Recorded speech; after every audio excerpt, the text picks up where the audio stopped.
Hello everyone, so welcome back to this channel. और आज हम करने वाले हैं 1857 का रिवॉल्ट करने वाले हैं। ठीक है, तो 1857 के रिवॉल्ट करने से पहले हम जानेंगे कि ये जो रिवॉल्ट हुआ 1857 का क्यों हुआ। उसके पहले भी बहुत सारे रिवॉल्ट्स ऐसे हुए थे छोटे लेवल पे, तो वो भी हम देखेंगे कि और भी छोटे छोटे रिवॉल्ट्स थे जो कि 1857 के पहले हुए थे। और रीजन्स भी जानेंगे कि 1857 का रिवॉल्ट इवेंचुअली हुआ क्यों। ठीक है, तो देखो, प्री 1857 का रिवॉल्ट, प्री देख रहे हैं, उसके पहले क्या क्या हुआ। थ्री मेन रीजन्स हैं जिसकी वजह से ये 1857 का रिवॉल्ट हुआ। और भी रीजन्स हैं, ये थ्री मेजर रीजन्स हैं। और भी है 1857 रिवॉल्ट होने के जस्ट पहले जो इमीडिएट रीजन जो बोलते हैं, इमीडिएट रीजन, तो वो भी देखेंगे। मेजर रीजन क्या थे? Land reforms. तो ब्रिटिशर्स ने क्या किया था, देखो 1657 के बैटल ऑफ प्लासी के बाद फिर बैटल ऑफ बक्सर हुआ। ऐसे करते करते फिर ब्रिटिशर्स ने पॉलिटिकल लेवल पे पूरा इंटरफेयर करना शुरू कर दिया था। ये सब तो पता है, ये सब्सिडरी अलायंस लाया, ये सब चीज़ें लाया। तो लैंड रिफॉर्म्स लाया। लैंड रिफॉर्म्स के नाम पे उन लोगों ने टैक्स कलेक्ट करने को कहा, रेवेन्यू जो भी है। तो 3 टाइप्स ऑफ लैंड रिफॉर्म्स लाया ब्रिटिशर्स ने। पहला परमानेंट सेटलमेंट, दूसरा है रैयतवारी सिस्टम, तीसरा है महलवारी सिस्टम। तो हम देखते हैं। परमानेंट सेटलमेंट्स 1793 में आया। किसके द्वारा? कॉर्नवालिस के द्वारा लाया गया है, कॉर्नवालिस के द्वारा 1793 में। ठीक है, और इसको जमींदारी सिस्टम भी कहते हैं। परमानेंट सेटलमेंट को जमींदारी सिस्टम भी कहते हैं और सनसेट क्लॉज भी कहते हैं। जमींदारी सिस्टम क्यों कहते हैं? यहाँ पे जमींदार्स का एक रोल होगा जो कि एज ए मिडिल मैन की तरह काम करेगा। वो देखो, ये ब्रिटिशर्स है, ओके, ये ब्रिटिशर्स है और ये पेजेंट्स है जिससे टैक्स कलेक्ट करना है। तो ब्रिटिशर्स डायरेक्ट टैक्स कलेक्ट करने नहीं जाएंगे पेजेंट से। ठीक है, बीच में एक मिडिल मैन रखेंगे जो कि जमींदार्स होगा, एज अ मिडिल मैन की तरह काम करेगा। जो जमींदार्स होंगे वो पेजेंट से जाके रेवेन्यू कलेक्ट करेंगे, टैक्स कलेक्ट करेंगे और फिर उसके बाद जाकर ब्रिटिशर्स को देंगे वो। ठीक है, तो एज अ मिडिल मैन की तरह काम करेगा जमींदार, इसलिए इसको जमींदार सिस्टम बोलता है। जमींदार एज अ मिडिल मैन की तरह काम कर रहा है, ये समझ में आ गया। और इसको सनसेट क्लॉज क्यों कहते हैं? क्योंकि ऐसा था कि ब्रिटिशर्स यहाँ पे पेजेंट्स है, बीच में एज अ मिडिल मैन जमींदार काम कर रहे हैं। तो परमानेंट सेटलमेंट क्यों कहते हैं, पहले ये जानते हैं। परमानेंट सेटलमेंट इसको कहते हैं क्योंकि इसमें परमानेंट फिक्स कर दिया गया था कि इतना रेवेन्यू चाहिए इतने टाइम तक, मतलब परमानेंटली इसको इतना रेवेन्यू चाहिए, ब्रिटिशर्स को इतना रेवेन्यू चाहिए। ठीक है, जमींदार से। तो इसमें जमींदार से क्या फ़ायदा हुआ भाई? Madam as a middle man वो काम कर रहा है, लेकिन जमींदार का फ़ायदा क्या हुआ? फ़ायदा ये हुआ, पहली बात, कि ये जो लैंड, पार्ट ऑफ लैंड इसको दिया जाता था। ब्रिटिशर्स इसको पार्ट ऑफ लैंड देते थे कि इतना लैंड से तुमको रेवेन्यू कलेक्ट करना है। ठीक है, अगले जमींदार को इतना लैंड दे देगा, अगले जमींदार को इतना लैंड दे देगा, तो पार्ट ऑफ लैंड दे दिया जाता था। तो इसका फ़ायदा ये हुआ कि ये लैंड हेरिडिटरी कर दिया गया था। मतलब कि ये जमींदार को तो लैंड दे दिया गया, उसके बेटे को भी ये लैंड अपने आप उसको मिल जाएगा, हेरिडिटरी पता ही है। तो इसके बेटे को उसको लैंड मिल जाएगा, फिर इसके भी बेटे को ऐसे लैंड मिल जाएगा। तो लैंड जो हेरिडिटरी कर दिया गया था। एक तो ये फ़ायदा हुआ जमींदार का। दूसरा ये फ़ायदा हुआ कि जितना रेवेन्यू ये पेजेंट से कलेक्ट करते थे तो सारा का सारा ब्रिटिशर्स को नहीं देना होता था। एक फिक्स्ड अमाउंट था, उतना ब्रिटिशर्स को देना होगा। ठीक है, देना होता था, और जितना बच जाता था उतना जमींदार अपने पास ही रख लेते थे वो। तो एक ये फ़ायदा हो गया जमींदार का। इसको सनसेट क्लॉज इसलिए बोलते हैं क्योंकि ब्रिटिशर्स ने ऐसा कर रखा था कि सनसेट, सूर्य ढलते तक इतना तुम जितना उन्होंने फिक्स कर रखा है। ठीक है, एक फिक्स्ड अमाउंट जितना उन्होंने कर रखा है उतना लाके जमींदार को दे देना है ब्रिटिशर्स को, सनसेट होते होते तक। अगर नहीं दिया, अगर वो रेवेन्यू जितना अमाउंट फिक्स्ड है उतना नहीं दिया ये जमींदार्स ने, तो जो लैंड ब्रिटिशर्स ने इनको दे रखी है, ये जो लैंड उनको ब्रिटिशर्स ने दे रखी है, वो लैंड ब्रिटिशर्स इससे छीन लेगा। ठीक है, इसलिए इसको सनसेट क्लॉज कहा जाता है। और इसी सिस्टम से एक और क्लास इमर्ज हुआ, मनी लेंडर्स का। मनी लेंडर्स का एक क्लास इमर्ज हुआ। क्यों? क्योंकि अब देखो, ब्रिटिशर्स अगेन, पेजेंट्स अगेन, यहाँ पे जमींदार्स। ठीक है, जमींदार्स गया पेजेंट से पैसा मांगने, रेवेन्यू मांगने। भाई हो गया है एक महीना, एक जो भी टाइम फिक्स किया हुआ, तो फॉर एग्जांपल 1 महीना मान लेते हैं। 1 महीना हो गया, चलो 2 टैक्स भरो। अब पेजेंट्स का ज़रूरी थोड़ा ना कि हर बार उसके पास पैसा रहे। क्या पता उस वक्त उसकी फसल अच्छी ना हो, पैसे ना हो उसके पास। तो जमींदार इसमें क्या कहेंगे पेजेंट्स को कि सुनो भाई, जितना मुझे तुमको भी देना है रेवेन्यू, जितना तुमको अभी टैक्स देना है, हमसे ले लो। अभी जितना पैसा तुमको अभी हमको देना है हमसे ले लो, इंटरेस्ट पे ले लो। ठीक है, फिर धीरे धीरे तुम इंटरेस्ट चुकाते रहना, फिर लास्ट में जब इंटरेस्ट चुक जाए फिर लास्ट में हमको प्रिंसिपल अमाउंट दे देना, ठीक है। तो एज अ मनी लेंडर की तरह काम किया ना, जमींदार एज अ मनी लेंडर की तरह भी काम करने लगे वो। लेकिन यहाँ पे पीजेंट्स को प्रॉब्लम क्यों, ये विद्रोह हुआ क्यों? क्योंकि ये जो मनी लेंड करते थे ये बहुत हाई इंटरेस्ट पे लेंड करते थे, तो ये इंटरेस्ट भरते भरते ही थक जाते थे। प्रिंसिपल अमाउंट तो क्या ही थे, अब प्रिंसिपल अमाउंट दे नहीं पाएंगे तो ऑब्वियस सी बात है कि इनसे बंधुआ मजदूरी करवाया जाएगा पेजेंट्स से। तो ये सब आक्रोश बढ़ा पेजेंट्स के अंदर, फिर इन लोगों ने रिवॉल्ट किया। तो एक वजह बना रिवॉल्ट का, ठीक है, ये समझ में आ गया। ये हुआ कहाँ, परमानेंट सेटलमेंट आया कहाँ था? बंगाल, यूपी और एमपी वाले एरिया में। मेनली इसको बंगाल वाले एरिया में कहोगे, बिहार बंगाल वाले एरिया में आया था। कौन लाया? कॉर्नवालिस। कब आया? 1793 में। इंपॉर्टेंट है, इसको जमींदारी सिस्टम कहते हैं। कहाँ आया? इतना बस इंपॉर्टेंट है, पूरा इंपॉर्टेंट नहीं ये सब कि जो सिस्टम बताया कि ऐसे ऐसे मनी लेंडर की तरह बीच में क्लास इमर्ज हो, इतना इंपॉर्टेंट जरूरी नहीं है, फैक्ट्स इंपॉर्टेंट है, याद रखो, ठीक है। सो एज अ ट्रिक मैं बताती हूँ, परमानेंट कॉर्नवालिस इसको कैसे रिलेट करेंगे? तो कॉर्न से करो, कॉर्न की खेती कोई कर रहा है, जैसे एंशिएंट हिस्ट्री में हमने देखा था कि खेती वेती स्टार्ट हुआ तो फिर सेटलमेंट्स स्टार्ट हुए, उसके पहले तो सब इधर उधर घूमक्कर थे। खेती स्टार्ट किया तो सेटलमेंट्स स्टार्ट किया, है ना। तो कॉर्न की खेती करोगे तो परमानेंट तुम्हें वहाँ पे एक जगह रहना पड़ेगा। अगर तुम कॉर्न की खेती कर रहे हो तो परमानेंट वहाँ पे रहना पड़ेगा, तो इससे रिलेट कर सकते हो, ओके। और 3 कैसे रिलेट करना? सी से 3 रिलेट करना, ठीक है। ये सब चीज़ें फिर हम करेंगे जब हम पूरा गवर्नर जनरल, वाइसराय सब करेंगे ना पूरा सीक्वेंस में, तो वहाँ पे फिर से ये सब मेंशन किया जाएगा, लेकिन वहाँ पे एक्सप्लेन नहीं करेंगे, सिर्फ मेंशन करेंगे कि परमानेंट सेटलमेंट कॉर्नवालिस ने लाया था। कॉर्नवालिस ने एक सिस्टम और लाया था, दरोगा सिस्टम लाया था, जो कि जमींदार के साथ ही वो भी रहते थे। जब वो टैक्स कलेक्ट करते थे तो जब दरोगा उनके साथ ही रहते थे, जमींदार के साथ ही, ठीक है। चलो, दूसरा सिस्टम लाया रोहतवारी सिस्टम, 1820 में लाया था। किसके द्वारा? मुनरो एंड रीड के द्वारा। ये बेस्ड है रिकार्डियन थ्योरी ऑफ रेंट के ऊपर, ये बेस्ड है। कहाँ आया था? ये साउथ इंडिया, मद्रास में आया था, ठीक है, मद्रास वाले एरिया में ही आया था, साउथ इंडिया। और थोड़ा सा ये इधर महाराष्ट्र वाले एरिया में भी आया था। तो ये कैसा होता है? इसमें क्या है? इसमें रोहतवारी का मतलब होता है पेजेंट्स, रोहतवारी का मतलब ही होता है पेजेंट्स। तो इसमें जमींदार का रोल खत्म हो गया, जमींदार का रोल इसमें खत्म हो गया। इसमें ब्रिटिशर्स अब डायरेक्ट कलेक्ट करेंगे टैक्स पेजेंट से, डायरेक्ट, इन दोनों के बीच में अब डायरेक्ट कनेक्शन हो गया, डायरेक्ट टैक्स कलेक्ट किया जाएगा। तो ये रोहतवारी सिस्टम है, इसमें बस इतना ही जानना है। इसको कैसे याद करेंगे? रोहतवारी, मुनरो एंड रीड। रोहित से करो रोटी कर सकते हो, रोहित से रोटी एक टाइप का लग रहा है। रीड पढ़ते पढ़ते रोटी खा रहे हैं, पढ़ते पढ़ते खाना खा रहे हैं, रोटी खा रहे हैं, तो ये कर लेना, ठीक है। 1820 20 रोटी, ऐसा कुछ कर सकते हो, 20 से कुछ कर लेना, लेकिन रीड वाला ये दोनों तो कनेक्ट हो गया ना। रिकार्डियन भी याद रखना, रिकार्डियन थ्योरी से आर से रोहतवारी, आर से रिकार्डियन थ्योरी भी बेस्ट है, ठीक है।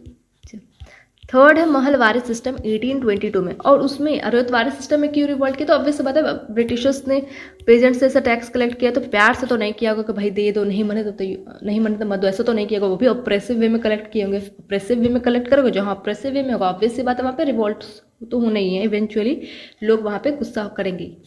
महलवारी सिस्टम 1822 में बाय हॉल्ट मैकेंजी के द्वारा लाया गया था बंगाल में। फिर बाद में इसको विलियम बेंटिक ने भी इसको अप्लाई किया पंजाब वाले एरिया में, ठीक है। हॉल्ट मैकेंजी लाया था बंगाल में 1822 में। महल का मतलब होता है ग्रुप ऑफ विलेज, महल का मतलब होता है ग्रुप ऑफ विलेज। तो इसमें ब्रिटिश, यहाँ पे पेजेंट्स, यहाँ पे जमींदार नहीं है, यहाँ पे जमींदार का रोल नहीं है, लेकिन यहाँ पे भी एक बीच में एक पर्सन रहेगा, डायरेक्ट इसमें नहीं किया जाएगा, इसमें एक बीच में पर्सन रहेगा, वो होगा विलेज का हेडमैन होगा, विलेज का वो हेडमैन होगा, वो जमींदार नहीं होगा, विलेज का हेडमैन होगा। और जिसको अपॉइंट नहीं किया जाएगा उसको ब्रिटिशर्स, जमींदार को तो ब्रिटिशर्स अपॉइंट करते थे कि ये हम तुमको जमींदार देते हैं, जमींदारी तुमको देते हैं इस एरिया का। लेकिन यहाँ पे विलेज का जो हेडमैन है उसको विलेज के लोग ही आपसी में से एक किसी को चुन लेंगे कि ये हमारा मुखिया रहेगा भाई। तो वो विलेज हेडमैन होगा, वो गांव में अपना जो पर्टिकुलर जो एरिया होगा उसका, उस गांव में घर घर जाके वो ऐसा कलेक्ट करेगा रेवेन्यू पेजेंट से, फिर जाके वो ब्रिटिशर्स को देगा। तो विलेज हेडमैन का यहाँ पे रोल आ रहा है, ठीक है, जो कि अपॉइंट की जा रही है किसके द्वारा? विलेज के लोगों के द्वारा ही। महल का मतलब ही ग्रुप ऑफ विलेज होता है। इसको याद कैसे करेंगे? महलवारी हॉल्ट, महल में एक बड़ा सा हॉल है, तो हॉल्ट में कैंजे हो जाएगा, महल में बड़ा सा हॉल है, हॉल में एक घड़ी, ऐसा महल है, बड़ा सा हॉल है, हॉल में एक बड़ा सा घंटा वाला ऐसा जो भी घड़ी लगी हुई है, तो टिक टिक टिक टिक बेंटिक से ना टिक टिक टिक टिक घड़ी वाला ही रिलेट करना। हम जब बेंटिक वाले पढ़ेंगे ना, विलियम बेंटिक के और भी चीज़ें क्या क्या लाया विलियम बेंटिक ने, तो वहाँ भी हम टिक टिक से रिलेट करने वाले हैं, घड़ी से ही, तो इस चीज़ को ध्यान रखना, ठीक है। और विलेज हेडमैन, इसको ध्यान ही रखोगे। महल का मतलब एक ग्रुप ऑफ विलेज होता है, एक महल में पूरा एक विलेज बसा हुआ है, ऐसे रख लेना। अब विलेज से याद हो जाएगा विलेज हेडमैन, ठीक है।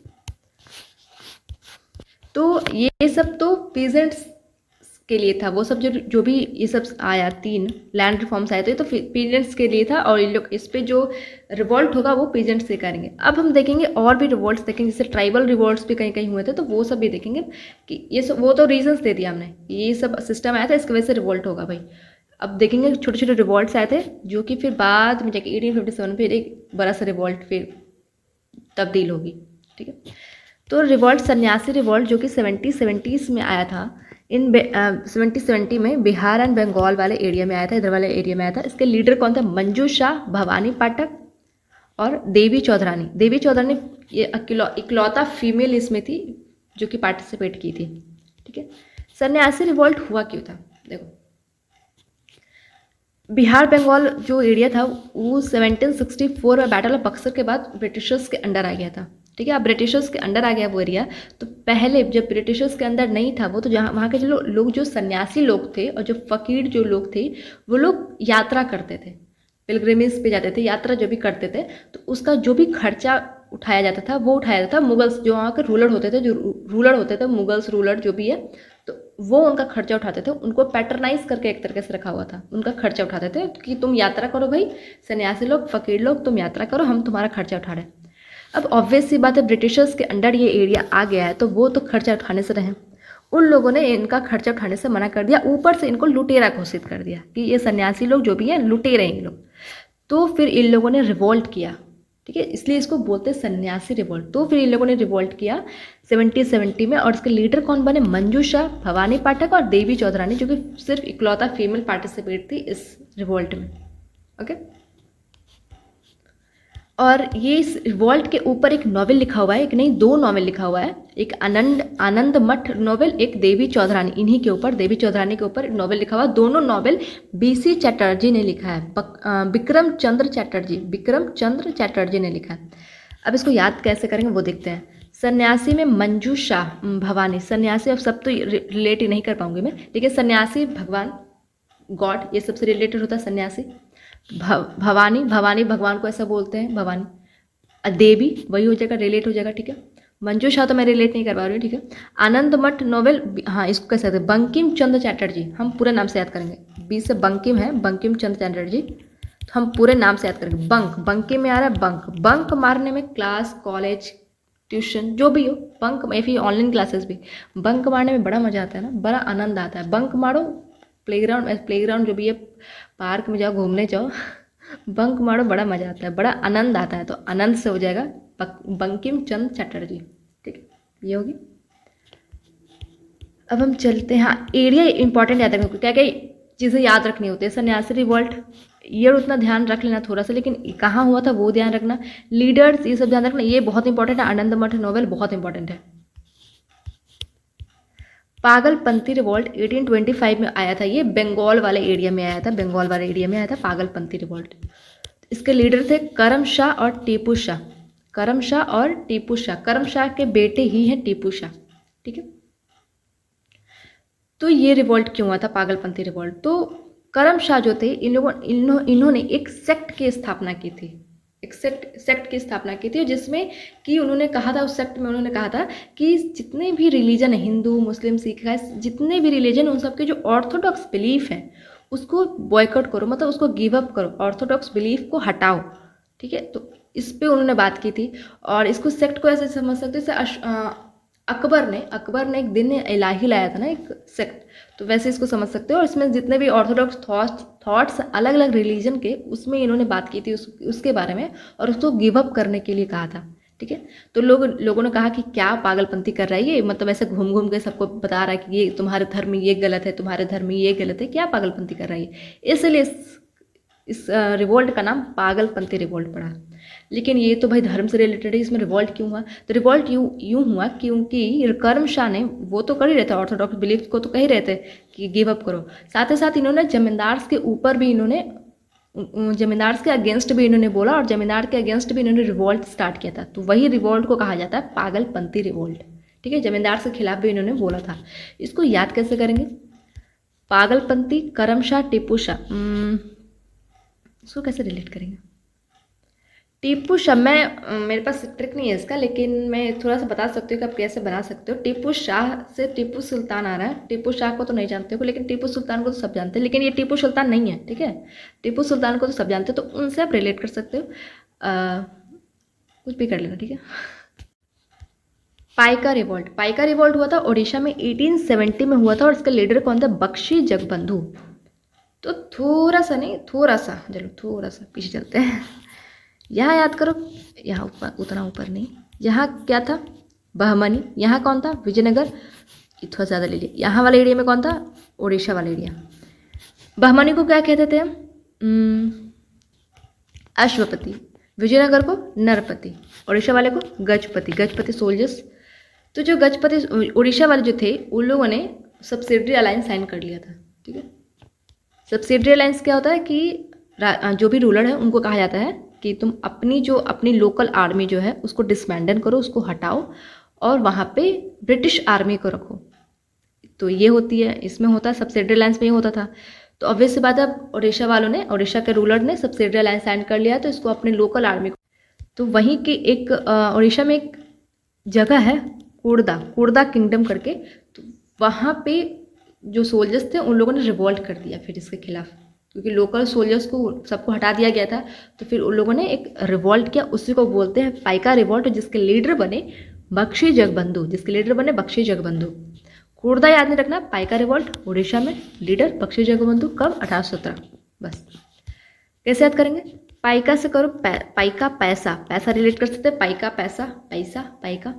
बख्शीश से ऐसे बख्शीश देते हैं ना, पैसा में 1-2 रुपये ऐसा कुछ बख्शीश देते हैं, तो ऐसे बख्शीश दे दिया, 1-2 पैसा, 1-2 पैसा ऐसे बख्शीश दे दिया, वैसे याद कर लेना। ठीक है, या फिर 17 रुपये ऐसे बख्शीश दे दिया, ऑड नंबर में कुछ देते हैं ना, ऑड नंबर में, तो 17 रुपये ऐसे बख्शीश दे दिया, ऐसे याद कर सकते हैं।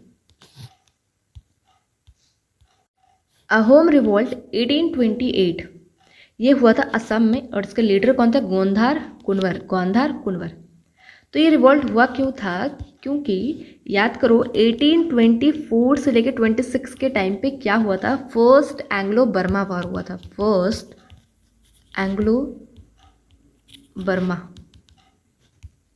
बर्मा जिसको प्रेजेंट अभी म्यांमार कहते हैं, फर्स्ट एंग्लो बर्मा वॉर हुआ था 1824 से लेकर 26 के बीच में। और फिर 26 में लास्ट में ट्रीटी साइन हुई थी, जो कि ट्रीटी ऑफ यानदाबो कहते हैं। ट्रीटी ऑफ यानदाबो जो कि 1826 में साइन हुई थी लास्ट में। ठीक है, फर्स्ट एंग्लो बर्मा वॉर के बाद ट्रीटी ऑफ यानदाबो। तो ये तो हुई थी बर्मा वाले एरिया में भाई, ये तो बर्मा वाले एरिया में हुई थी यहाँ पे। तो जब यहाँ का जो बर्मा वाले एरिया को, जब ट्रीटी ऑफ यानदाबो से वो ब्रिटिश के अंडर आ गया वो एरिया, तो वो असम वाला जो एरिया था वो भी इसी किंगडम के अंडर आता था। तो इवेंचुअली वो भी एरिया ब्रिटिश के अंदर आ गया। तो असम वालों ने बोला कि यहाँ से चले जाओ, तुमने तो बर्मा को जीता भाई, यहाँ से चले जाओ, असम से चले जाओ। तो ब्रिटिशर्स ने बोला ठीक है हम चले जाएंगे। तो 1 साल इंतजार किया असम वालों ने, 2 साल इंतजार किया, फिर 2 साल तक वो लोगों ने गया नहीं, ब्रिटिशर्स वहाँ से गया नहीं। फिर यहाँ के जो लोग थे, असम के जो लोग थे, फिर वो लोगों ने रिवोल्ट किया। फिर वो रिवोल्ट वैसे तो ब्रिटिशर्स ने सप्रेस कर दिया था, उसको सक्सेसफुली सप्रेस कर दिया था ब्रिटिशर्स ने, लेकिन वो अच्छा खासा रिवोल्ट देखने को मिला वो। फिर वहाँ से ब्रिटिशर्स फिर चले गए, रिवोल्ट हुआ, फिर ब्रिटिशर्स वहाँ से चले गए, सप्रेस कर दिया लेकिन फिर भी चले गए, क्योंकि उनको कुछ खास इंटरेस्ट था नहीं असम में, तो फिर वो चले गए। तो वही एक रिवोल्ट हुआ था उनको भगाने के लिए, जब वो 2 साल वहीं पर ठहर गए, वो गए नहीं ब्रिटिशर्स, तो फिर वो रिवोल्ट हुआ था अहोम रिवोल्ट, जो कि असम में हुआ था 1828 में। उसके लीडर कौन हुए? गोंधार कुंवर। ठीक है, इसको कैसे याद करेंगे? अहोम, ये इसमें याद करने कुछ नहीं है। अहोम, गोंधर एक ही टाइप का नाम लग रहा है, अहोम गौन, तो इसको तो डायरेक्ट याद कर लोगे। फिर यहाँ एक चीज़ और याद करो, 1671 के टाइम पे एक हमने बताया था, एक बैटल, आई थिंक मैंने बताया था, बैटल ऑफ सरायघाट। इसमें नहीं है वो, बस रिवाइज करवा रही हूँ। बैटल ऑफ सरायघाट 1671 के टाइम पे बताया था ना, बैटल ऑफ सरायघाट किसके बीच में था? ये मुगल्स और ये असम के जो रूलर्स थे अहोम, उस वक्त अहोम डायनेस्टी चल रही थी, तो मुगल्स और अहोम के बीच में ये बैटल हुआ था। और इस वक्त कौन था मुगल रूलर, कौन था? तो औरंगजेब था। औरंगजेब यहाँ खुद नहीं गया था, अपने एक सोल्जर को भेजा था। तो औरंगजेब यहाँ उस वक्त रूलर था 1671 में। और अहोम के साथ वो बैटल हो रही थी। तो अहोम का राजा कौन था उस वक्त? अहोम का राजा, तो अहोम का राजा था लचित बोरफुकन।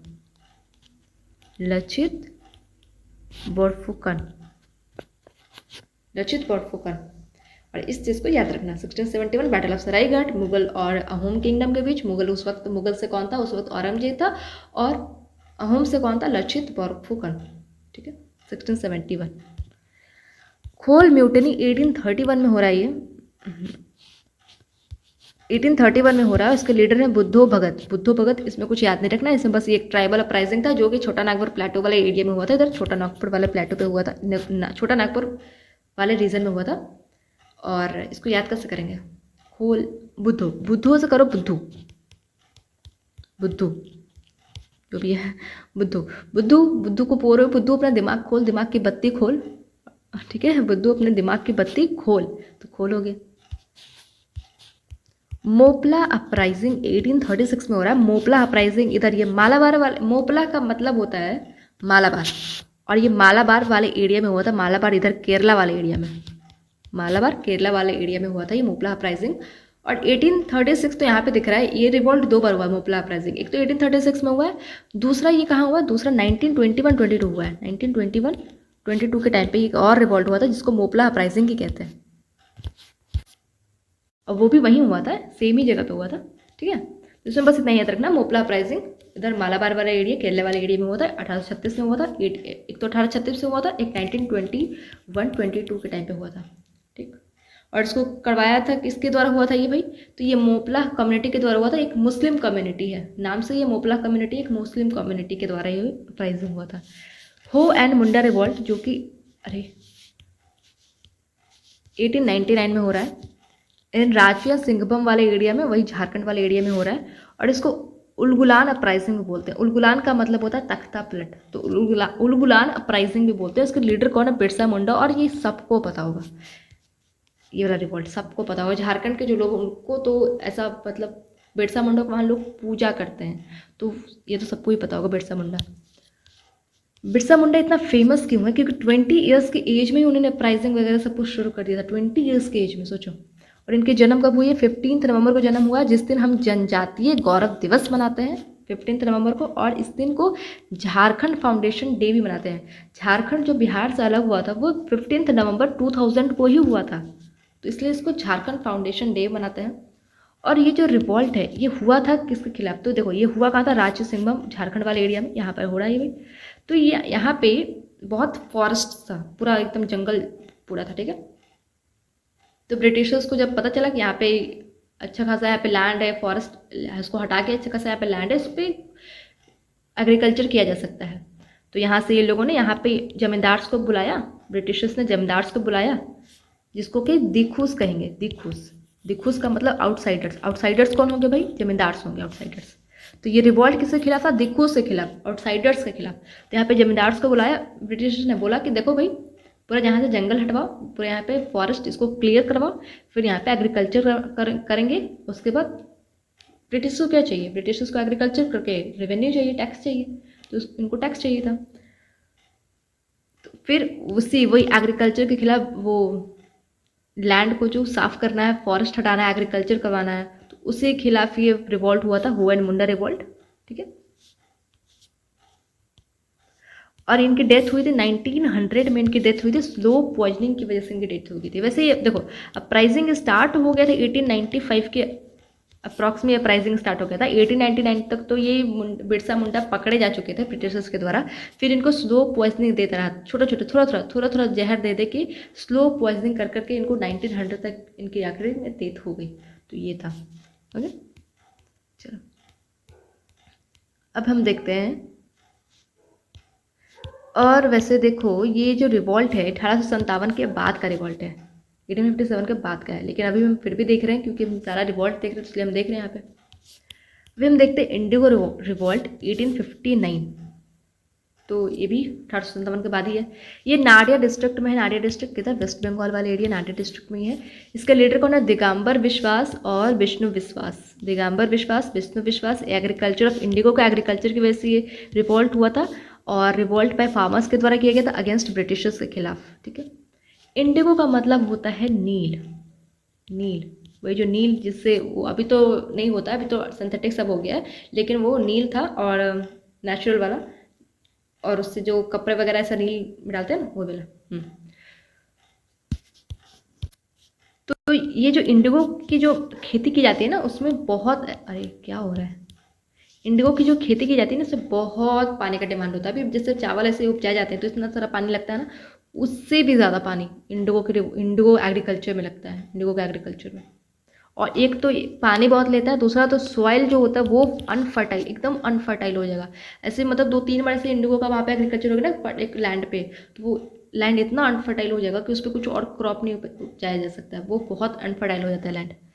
तो इंडिगो का रिवॉल्ट इनको क्यों चाहिए थे ब्रिटिशर्स को, कि वहाँ से इंडिगो यहाँ से एग्रीकल्चर करवाते थे, इसको लेके जाते थे अपने यूरोपियन मार्केट में, वहाँ बेचते थे, उनको भयंकर मुनाफा होता था, भयंकर प्रॉफिट होता था। तो ब्रिटिशर्स ने एक चाल चली। इन्होंने क्या चाल चली कि यहाँ के जो लोग थे, जो लोग यहाँ के लोग जो क्रॉप उगा रहे थे, चावल गेहूँ चावल जो उगा रहे थे, उनसे एक एग्रीमेंट करवाया। एग्रीमेंट में क्या करवाया कि देखो पेजेंट्स लोग, देखो किसान लोग, तुम लोग कुछ भी क्रॉप उगाओगे उसके पहले तुम इंडिगो की एग्रीकल्चर कर लो। ठीक है, हम तुम्हें इतना जो भी अमाउंट है देंगे तुमको, क्रॉप उगाने के पहले इंडिगो की एग्रीकल्चर करो, फिर तो अपना क्रॉप उगाना। ठीक है। अब पीजेंट्स लोग, उनको क्या पता, उनको तो पैसा देखा उन्होंने, उनको खुश हो गए कि भाई पैसा मिल रहा है, वो लोग ने एग्रीमेंट साइन कर लिया। और एग्रीमेंट लाइक अ ट्रैप था, एक तरीके से ट्रैप था। ठीक है। तो और फिर जब वो मना करेंगे, बाद में जाके जो पेजेंट्स उनको तकलीफ होगी, ऑब्वियस बात है, पानी इतना ले रहा है उसमें, इसमें जो इंडिगो की एग्रीकल्चर होती थी, इसमें आपने देखा होगा जब इसको सेकेंडरी क्लासेस में पढ़ा होगा 9th-10th में, तो देखा होगा फोटोज़ में कि कितना इसमें बहुत काम करना पड़ता था इस एग्रीकल्चर में, पानी में घंटों रहना पड़ता था पेजेंट्स को, किसानों को, लेबर्स को। तो जब इन लोगों ने रिवॉल्ट किया तो फोर्सफुली फिर इंडिगो करवाएंगे, फोर्सफुली करवा देते, फिर जब इनका मन नहीं होता था फिर भी इनसे फोर्सफुली करवाते, क्योंकि एग्रीमेंट इन्होंने कर रखा है भाई। तो फिर जाके ऑब्वियस सी बात है, कितना दिन फोर्सफुली करवाओगे, एक ना एक दिन तो रिवॉल्ट होना ही है। तो फिर जाके रिवॉल्ट होता है, इंडिगो रिवॉल्ट, जो कि ब्रिटिशर्स के खिलाफ होता है फार्मर्स के द्वारा। ठीक है। कहाँ होता है ये, नाडिया डिस्ट्रिक्ट, जो कि वेस्ट बंगाल में एरिया है। और एक नील दर्पण करके एक प्ले आता है उसी वक्त, और इस प्ले को इतना कवरेज मिलता है कि इसको ब्रिटिशर्स ने फिर इसको बैन करवा दिया था। तो ये नील दर्पण प्ले इंडिगो रिवॉल्ट के ऊपर ही है। किसके द्वारा लिखा गया ये प्ले, दीनबंधु मित्र के द्वारा। इसको हम याद कैसे करेंगे, इंडिगो नील। अब नील वाइट ड्रेस में लगा के कहाँ जाते हैं, स्कूल पढ़ने जाते हैं।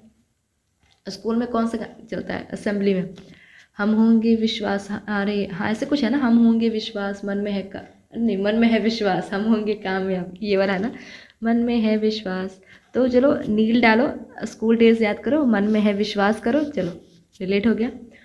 दूसरा याद करेंगे हम दीन बंधु मित्र। तो अब ये नील, स्कूल जाते हो तो स्कूल में जाके मित्र बनते हैं ना, मित्र कहाँ बन रहे हैं, स्कूल में जाके। ठीक है। अब नील दर्पण तो नील से याद हो जाएगा, नील हो गया ना। इंडिगो में न आ रहा, इंडिगो न से 9 वाला रिलेट कर लेना, 59। चलो ये संथाल रेबेलियन, इसको पहले रखना चाहिए था, कोई बात नहीं। 1835 में आ रहा है ये, हो रहा है ये, और राजमहल हिल्स में ये के पास है, बिहार में, वहाँ पे ये संथाल रेबेलियन, बहुत भयंकर रिबेलियन था ये। ब्रिटिशर्स को ऐसा मतलब तम चने चबा देने वाला जो रिबेलियन होता है वो था ये। इसके लीडर कौन थे, सिद्धू एंड कन्हू मुर्मू से लग रहा होगा द्रौपदी मुर्मू। तो हाँ, द्रौपदी मुर्मू जो है हमारे जो प्रेजेंट में जो प्रेसिडेंट है, वो इसी ट्राइब से बिलोंग करती है, संथाल ट्राइब से। ओके। तो ये रिवॉल्ट हुआ क्यों था, तो ये वाला जो एरिया है, बिहार वाला जो एरिया था, वहाँ पे भी बहुत फॉरेस्ट ऐसा था, तो वहाँ पे ब्रिटिशर्स को उसको क्लियर करवाना था, फिर वहाँ पे एग्रीकल्चर करवाना था। क्लियर किससे करवाए, तो उन लोगों ने, ब्रिटिशर्स ने अगल बगल से एक ट्राइब लेके आए, जो संथाल ट्राइब थी, उनको वो लेके आए, और इधर उधर से फिर इनको बोला कि यहाँ पे खाली करो, यहाँ पे पूरा क्लियर करो इस एरिया को, और यहाँ पे एग्रीकल्चर करवाएंगे। ठीक है। तो इस एरिया को, यहाँ पे इस एरिया को उन लोगों ने डिमार्केट कर दिया संथाल्स के लिए, उसको बोलते थे दामिनी ए को। A large area of land, उसको डिमार्केटेड कर दिया संथाल्स के लिए, जिसको कहा गया दामिनी ए को।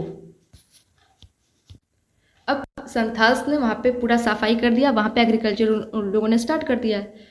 तो ब्रिटिशर्स को एग्रीकल्चर से क्या मतलब, उनको तो रेवेन्यू से मतलब है। तो यहाँ से जमींदार को वो अपॉइंट करेंगे ब्रिटिशर्स, बोलेंगे अब इनसे एग्रीकल्चर स्टार्ट कर दिए हैं, अब इनसे तुम रेवेन्यू कलेक्ट करो। अब ऑब्वियस सी बात है, जमींदार लोग जो वसूली करते थे, टैक्स वसूली, वो बहुत ऑप्रेसिव वे में करते थे। स्टार्टिंग में हमने देखा वो परमानेंट सेटलमेंट पे देखा कि अगर वो टैक्स पेजेंट्स नहीं दे पा रहा है तो जमींदार लोग क्या कहते थे, हमसे लोन ले लो, हम फिर हमको भर दो, फिर धीरे धीरे तुम ऐसे करके देते रहना। तो वही सेम यहाँ पे भी हुआ, वही चीज़ें कि पेजेंट्स लोग अगर वो संथाल्स टाइप नहीं दे पा रहे हैं तो ऑप्रेसिव वे में टैक्स कलेक्ट करना। अब ऑप्रेसिव वे में है तो फिर रिबेलियन तो होना ही है। तो फिर वही रिबेलियन ही हुआ, संथाल रिबेलियन हुआ बिहार में, राजमहल है इसके पास। स्पेशली इसको बिहार याद रखना। और सिद्धू एंड कन्हू मुर्मू के द्वारा, सिद्धू एंड कन्हू दामिनी एको, जो कि एरिया है डिमार्केटेड फॉर संथाल्स। इसमें याद कैसे करेंगे संथाल, इसमें तो याद होगा वैसे बहुत लोगों को, संथाल्स में से याद कर लिया होगा। चलो, मेन कॉज ऑफ 1857 का रिवोल्ट। तो अभी तक जितने हमने रिवोल्ट्स देखे वो सब तो रीजंस था ही रिवोल्ट का, ठीक है। तो वो सब तो चला रहा था, सब अपने अपने जगह पर रिवोल्ट कर रहे थे भाई, अपने अपने रीजन्स की वजह से। अब मेन कॉज पे देखते हैं कि एकदम इमीडिएट कॉज क्या हुआ, जो कि 1857 का रिवोल्ट हुआ। 1857 के रिवोल्ट को सिपोय म्यूटिनी भी कहते हैं। अभी हम आगे बताएंगे तो आपको अपने आप पता चलेगा कि इस रिवोल्ट को सिपोय म्यूटिनी क्यों कह रहे हैं। ब्रिटिश ने कई अलग अलग पॉलिसीज़ लाई थी। एक पॉलिसी था डॉक्ट्रिन ऑफ लैप्स, जिसको लाया गया था डलहौजी के द्वारा 1848 में। डॉक्ट्रिन ऑफ लैप्स को हड़प नीति भी कहेंगे, हड़प नीति हिंदी में। और इसको अपनाया किसने, सबसे पहले सतारा ने 1848 में, इस सबको याद रखना। संभलपुर जयपुर ने 1849 में, उदयपुर ने 1852 में, झांसी 1853, नागपुर लास्ट, ठीक है। फर्स्ट सेकंड इसमें सब तो लिखा है, इंपॉर्टेंट है, पाँचों याद करना है। तो इसमें क्या था डॉक्टर ऑफ लैप्स में, कि ब्रिटिशर्स ने क्या क्या करा कि किसी भी एरिया का अगर कोई रूलर है, ठीक है, अब उसकी डेथ हो गई है, तो अगर उसका अपना खून, अपना बेटा, अडॉप्टेड भी नहीं, अपना अगर बेटा नहीं है, तो वो जो लैंड है, वो जो किंगडम है, अपने आप ब्रिटिशर्स के पास वो चला जाएगा वो एरिया, ठीक है। तो वैसे झांसी में अपने मूवी देखी हो कि झांसी, इनका कोई अपना बेटा बच्चा नहीं था, जो भी लड़के को तो मिलता था, लड़के को मिलता था अगला किंगडम, जो भी राजा, अगला राजा कौन बनेगा, लड़का ही बनता था, तो अपना कोई था नहीं।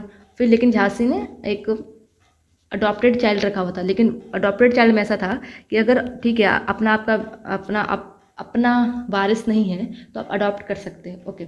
लेकिन अब अडॉप्टेड चाइल्ड को अगला रूलर बनाना है कि नहीं बनाना है, ये हक ब्रिटिशर्स के हाथ में था। वो डिसाइड करेंगे कि अडॉप्टेड चाइल्ड को बनाना है कि नहीं। लेकिन अगर अपना है, अपना वारिस है, तो बना सकते हो, रूलर के हाथ में कि वो अपना वारिस को बनाएगा अगला रूलर। लेकिन अगर अडॉप्टेड है तो वो ब्रिटिशर्स के हाथ में कि वो देना चाहेगा कि नहीं। तो ऑब्वियस सी बात है कि ब्रिटिशर्स क्यों देना चाहेगा, नहीं देना चाहेगा, वो एरिया अपने अंडर ले लेगा, है ना। तो यही था डॉक्ट्रिन ऑफ लैप्स, जो कि हड़प नीति। सतारा इसके अंडर आई 1848 में, संबलपुर आया, फिर उदयपुर, झांसी भी आता है 1853 में, नागपुर लास्ट में आ जाता है। फिर एबोलिशन ऑफ पेंशन ब्रिटिश ने बहुत सारे पेंशन्स को एबॉलिश कर दिया था, तो वो एक रीज़न बना।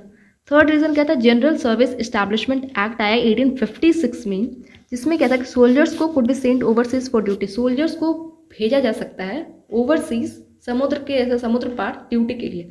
और ये समुद्र पार जो भेजने वाला सिस्टम लाया ब्रिटिशर्स ने इस एक्ट के तहत, तो इसको हिंदू धर्म में इसको माना जाता था खराब। मतलब अगर किसी ने समुद्र पार कर लिया तो माना जाता है कि हिंदू धर्म में कि तुमने अपना धर्म भ्रष्ट कर लिया। तो इस वजह से ये, और द मेन रीज़न क्या था, एक और मेन रीज़न कि इंट्रोडक्शन ऑफ इनफील्ड राइफल। देखो इसमें क्या, ऐसे जो कार्टेज होता था, कार्टेज उसके अंदर जो मसाला भरा होता था, तो जो भी मसाला भरा हो इसको खोला जाता था, इसको ऐसा खोल के उसको फायरिंग की जाती थी, इसको खोला जाता था मुंह से, ठीक है। तो ये जो खोलने वाला जो पट्टी है, ये बना हुआ था काऊ एंड पिग मीट से, काऊ और पिग के मीट से बना हुआ था। काऊ के मीट को हम क्या कहते हैं, बीफ कहते हैं, और पिग के मीट को क्या कहते हैं, पोर्क कहते हैं। तो उस चीज़ से बना हुआ था, और इसको मुंह से खोलना होता था, तो ऐसे दांत लगा के ऐसे उसको खोलो, फिर फायरिंग ऐसे होगा, ठीक है। तो सबको पता है कि काऊ जो है हिंदू धर्म में उस पवित्र माना जाता है, मुंह नहीं लगाया जा सकता है काऊ को। फिर पिग जो है वो मुस्लिम धर्म में पिग को मतलब चाहे वो कुछ भी खा ले लेकिन पिग नहीं खाएंगे। तो ये पिग उनके धर्म में ऐसा धर्म भ्रष्ट टाइप था। तो ये दोनों अब जो भी वहाँ के सोल्जर्स थे, आर्मी थी, वो लोगों ने इस चीज़ को यूज़ करने के लिए मना कर दिया, यूज़ करने से मना कर दिया। फिर रिवॉल्ट होता है, ठीक है। तो एक मंगल पांडे थे, सबको पता होगा, इनके बारे में तो सबको पता होगा। 34th नेटिव इन्फेंट्री के वो सोल्जर्स थे, सैनिक थे, बंगाल में वो एरिया है। उन्होंने क्या किया, fire at the surgeon major, उनके एक सोल्जर्स पे, अपने एक सोल्जर्स पे मंगल पांडे ने फायर कर दिया। कब किया, 29 मार्च को। इस रिवॉल्ट को दिखाने के लिए, ये इनफील्ड राइफल जो है उसको दिखाने के लिए कि हम लोग यूज़ नहीं करेंगे, हम सोल्जर्स यूज़ नहीं करेंगे इस राइफल को, उस चीज़ को दिखाने के लिए, ठीक है। तो 29 मार्च को, ये सब याद रखना है, ये सब डेट्स इंपॉर्टेंट है। कब फायर किया, 29 मार्च को। कहाँ किया, बैरकपुर, कलकत्ता में। फिर इनको फांसी दे दी गई 8 अप्रैल को, ठीक है। 8 अप्रैल को इनको फांसी दे दी गई।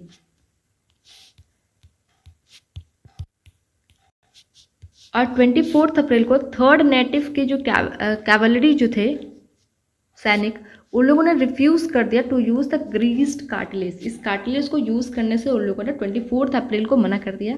फिर 9 मई को dismissed and 10 years of jail, वो लोगों ने जो मना कर दिया उनको फिर डिसमिस कर दिया गया, ब्रिटिशर्स ने उनको डिसमिस कर दिया और 10 साल की जेल उनको सुना दी। फिर 10 मई 1857 को इनको छुड़वाया, जिनको जेल हो गई थी उनको छुड़वाया, इनके साथी सैनिक। फिर ये लोगों ने रिवॉल्ट स्टार्ट कर दिया 10 में 1857 को, रिवॉल्ट स्टार्ट कर दिया। कहाँ, मेरठ में। फिर रिवॉल्ट जो मेरठ में स्टार्ट हुई थी उसको जाना था, पूरे टुकड़ी को जाना था कहाँ, दिल्ली जाना था। पूरे टुकड़ी को कहाँ जाना था, दिल्ली जाना था। और लोगों ने फिर स्लोगन दिया, इनको जाना था दिल्ली, लोगों ने स्लोगन दिया दिल्ली चलो। दूसरा स्लोगन क्या दिया, मारो फिरंगी को, भाई ब्रिटिशर्स को मारो फिरंगी को, ठीक है। फिर जब ये दिल्ली ये कब पहुँचे, दिल्ली पहुँचते हैं ये 11 मई को। सब डेट्स इंपॉर्टेंट है। 11 मई को वो दिल्ली पहुँचते हैं, 1857 की बात हो रही भाई। तो 11 मई को वो दिल्ली पहुँचते हैं, पूरी जो सिपाही थी, पूरी जो सैनिक थे वो दिल्ली पहुँचती है। कहाँ पहुँचती है, अगर रेड फोर्ट के गेट पे पहुँचती है, रेड फोर्ट गेट पे पहुँचती है। और दिल्ली क्यों जाना था उनको बहादुर शाह जफ़र के पास जाना था, बहादुर शाह जफ़र के पास जाना था। और फिर वो लोगों ने, उस टुकड़ी ने बहादुर शाह जफ़र को अपना मुगल रूलर बोला, कहा कि ये हमारे रूलर हैं, ये हमारे लीडर हैं, ठीक है, और ब्रिटिशर्स नहीं है। बहादुर शाह जफ़र को अपना लीडर बनाया। लेकिन एक्चुअल रूलर कौन बनेंगे, जनरल बख्त खान, क्योंकि बहादुर शाह जफ़र बहुत बूढ़े हो चुके थे, वो कुछ करने लायक थे नहीं। लेकिन वैसे एज अ फेस के नज़र में, चेहरे के बेसिस पे ये लीडर रहेंगे, लेकिन ऐसे काम कौन कर रहे हैं भाई, तो जनरल बख्त खान काम कर रहे हैं, ओके। दोनों का नाम याद रखना है। अभी हम लीडर्स देखते हैं, अलग अलग जगह से अलग अलग लीडर्स आएंगे। देखो अभी कहा ना मैंने इसको सिपोय म्यूटनी क्यों कहा गया, तो अभी सब पता चल गया, क्योंकि सब स्टार्ट कहाँ से हो रहा है भाई, सिपोय से हो रहा है, पूरा सैनिक इसमें इन्वॉल्व है, तो इसलिए इसको सिपोय म्यूटनी कहा जाता है। इसमें लीडर देखते हैं, दिल्ली से किसने स्टार्ट किया, बहादुर शाह जफ़र, वही अभी हमने जो बात की, बख्त खान को शाह-ए-आलम बहादुर का टाइटल दिया गया था। शाह-ए-आलम बहादुर किसने दिया था, बहादुर शाह जफ़र ने ही ये टाइटल दिया था इनको, शाह-ए-आलम बहादुर का, ठीक है। कानपुर से नाना साहेब और तांतिया तोप कानपुर से स्टार्ट किया रिवॉल्ट को। नाना साहेब कौन थे, अडॉप्टेड सन थे बाजीराव टू के अडॉप्टेड सन थे। अडॉप्टेड सन पता चल गया, अडॉप्टेड है, ऑब्वियस सी बात है, ये जो एरिया है डॉक्ट्रिन ऑफ लैप्स के तहत ब्रिटिशर्स के हाथ में चल जाएगी, तो जो सन है वो तो ऑब्वियस बात है रिवॉल्ट करेंगे। तो अडॉप्टेड सन थे बाजीराव टू के। बाजीराव टू मराठा में याद करो, बाजीराव टू सबसे लास्ट वाले जो थे पेशवा बाजीराव टू, जिनको भेज दिया गया था, बितूर भेज दिया गया था पेंशन पे, ये सब चीज़ें, ठीक है। लखनऊ से बेगम हजरत महल ने स्टार्ट किया था। जब हम अवध बता रहे थे, अवध के बारे में बता रहे थे, अवध के रूलर्स, तो उसमें सबसे लास्ट रूलर हमने किसका नाम लिया था, वाजिद अली शाह का नाम लिया था हमने। तो उन्हीं की बेगम थी ये, बेगम हजरत महल उन्हीं की बेगम थी, ठीक है। तो उन लोगों ने लखनऊ अवध वहाँ से स्टार्ट किया था, लखनऊ से। बिहार से कुंवर सिंह, बरेली से खान बहादुर खान, फैज़ाबाद से मौलवी अहमदुल्ला, मौलवी अहमदुल्ला, यूपी से शाहमल और झांसी से रानी लक्ष्मीबाई। और इनका ओरिजिनल नाम क्या है रानी लक्ष्मीबाई का? मणिकर्णिका तांबे, जिनको कि प्यार से मनु कहा जाता है, मूवी में देखा होगा। इन सबको बहुत इंपॉर्टेंट लीडर्स, बहुत बहुत बहुत वेरी वेरी इंपॉर्टेंट। अब देख लेते हैं इसको थोड़ा सा याद कैसे करेंगे। दिल्ली से तो याद हो जाएगा बहादुर शाह जफर, बख्त खान भी याद रखना। कानपुर से नाना साहब तांते, तो ये भी याद हो जाएगा, लेकिन फिर भी नाना से रिलेटेड करो, नाना जो है कानपुर में रहते हैं, ऐसा कुछ, ठीक है। लखनऊ से बेगम हजरत महल, इसको तो डायरेक्ट ही कर लोगे, लखनऊ बेगम महल, लख से लाख, लाख लेते हैं तो महल, ये सब।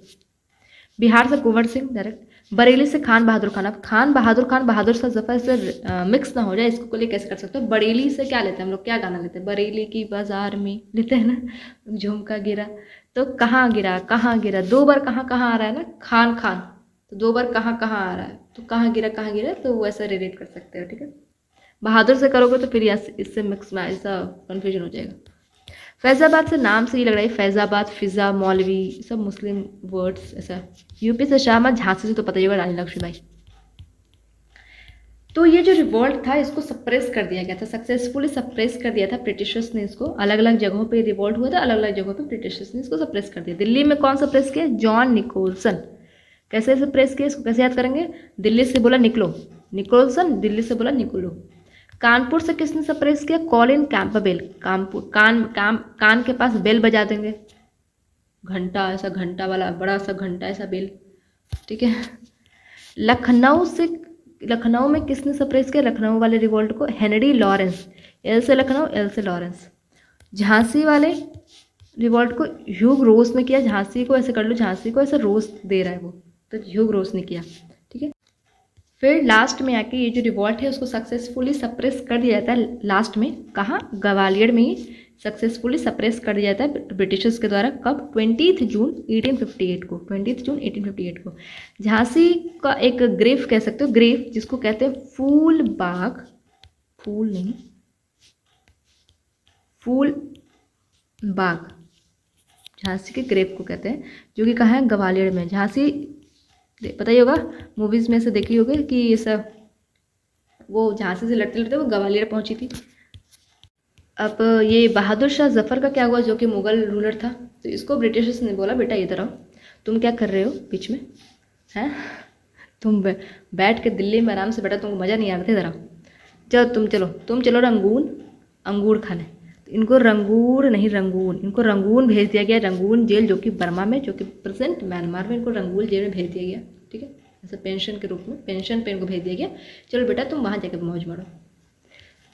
अब कुछ स्टेटमेंट्स देख लेते हैं इस रिवॉल्ट से रिलेटेड। एक चीज़ बैक संतान, इसमें एक चीज़ इसको ठीक कर लेना, ये 1835 नहीं है, 1855 है, ठीक है। संथाल रिबेलियन 1835 नहीं, 1855, 1855, ठीक है, संथाल रिबेलियन। इसको कट कर देना, ठीक है। शायद PDF में भी 1835 भी चल जाएगा, लेकिन वीडियो में मैंने बता दिया तो उसको करेक्ट कर लेना, नोट्स में करेक्ट कर लेना। 1855 है Santhal rebellion, okay.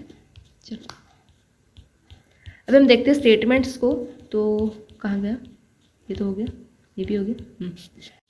Sir Hugh रोज ने रानी लक्ष्मीबाई को कहा एज अ ब्रेवेस्ट लीडर कहा। VD सावरकर ने इस 1857 रिवॉल्ट को फर्स्ट वार ऑफ इंडिपेंडेंस कहा। वैसे ये फर्स्ट वार ऑफ इंडिपेंडेंस नहीं है, इसको अभी इसको दर्जा नहीं दिया गया फर्स्ट वॉर ऑफ इंडिपेंडेंस का। क्यों, अभी हम देखेंगे। तो VD सावरकर ने इनको as a first war of independence कहा। RC मजूमदार ने sepoy mutiny and rebellion of 1857 कहा। ये इंपॉर्टेंट है, इस चीज़ को याद रखना, इसको भी याद रखना।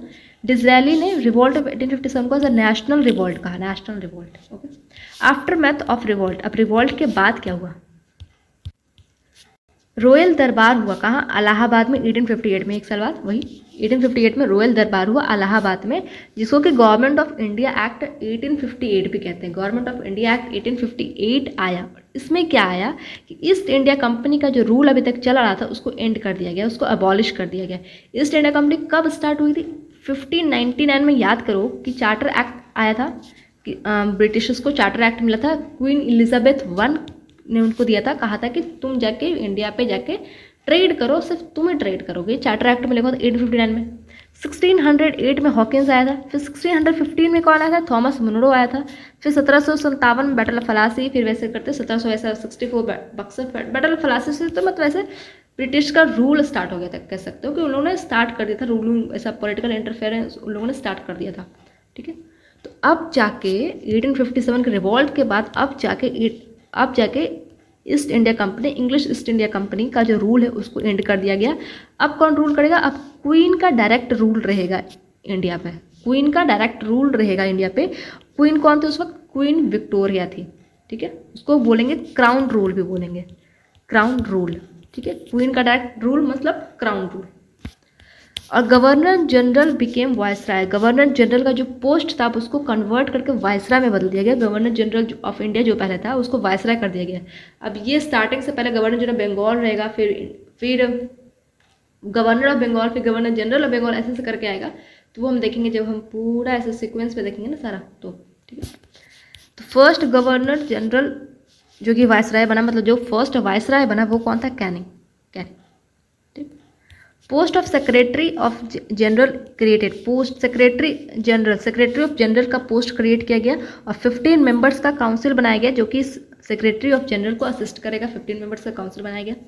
आईपीसी को इंट्रोड्यूस किया गया, वही इंडियन पेनल कोड को इंट्रोड्यूस किया गया 1858 में, गवर्नमेंट ऑफ इंडिया एक्ट 1858 के तहत।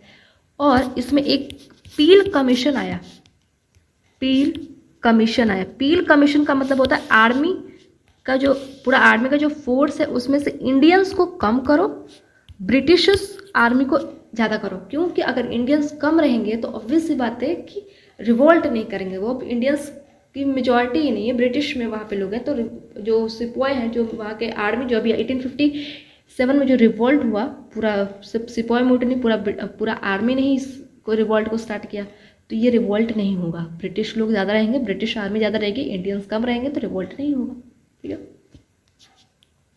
और ये क्वीन रूल आया भी क्यों, क्योंकि अब इनको रानी ने देख लिया था कि इतना बड़ा रिवॉल्ट 1857 भले ही सप्रेस कर दिया ब्रिटिशर्स ने, लेकिन ये बहुत हैवी लेवल पे रिवॉल्ट हुआ है।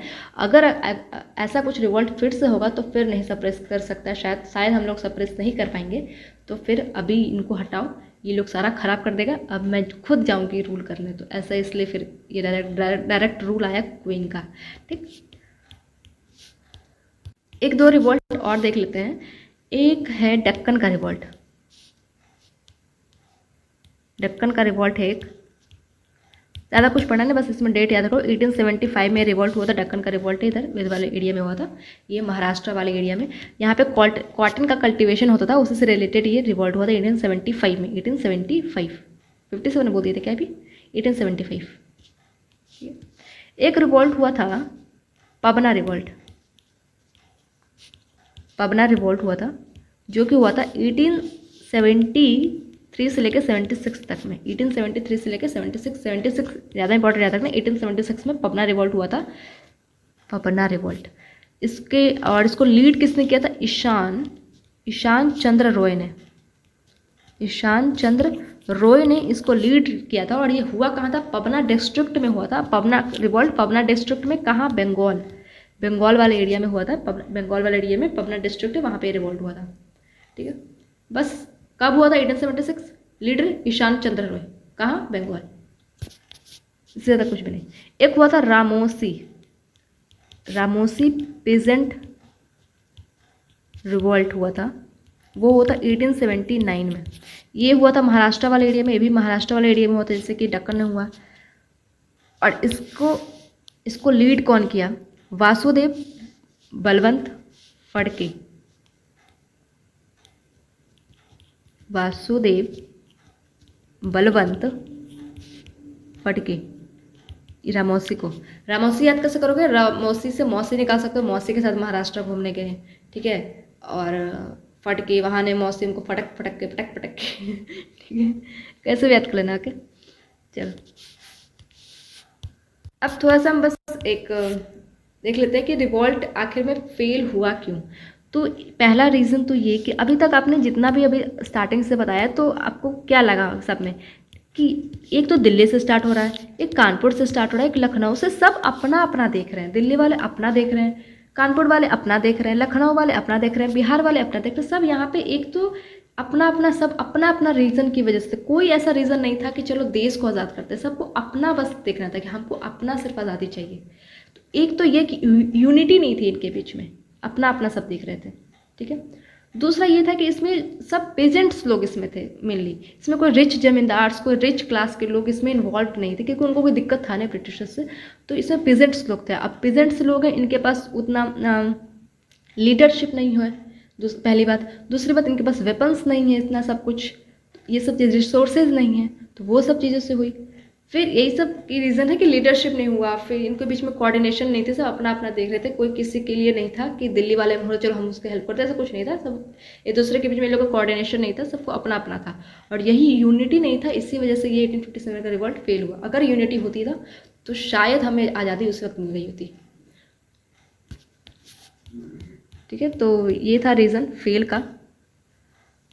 तो यहाँ तक में आपको सब समझ में आ गया होगा आई होप। और फिर भी कोई डाउट हो तो नीचे कमेंट बॉक्स में, ठीक। और कोई अच्छा सा ट्रिक, वैसे तो मैंने जो भी मेरे पास जो भी आते हैं मेरे को समझ में ट्रिक्स वगैरह, तो मैं यहाँ बता ही देती हूँ। और अगर आपके पास कुछ अच्छा हो तो नीचे मैसेज कर देना। आप मैसेज क्या मतलब नीचे ऐसा कमेंट कर देना, मैं उसको पिन कर दूँगी। तब तक के लिए थैंक यू।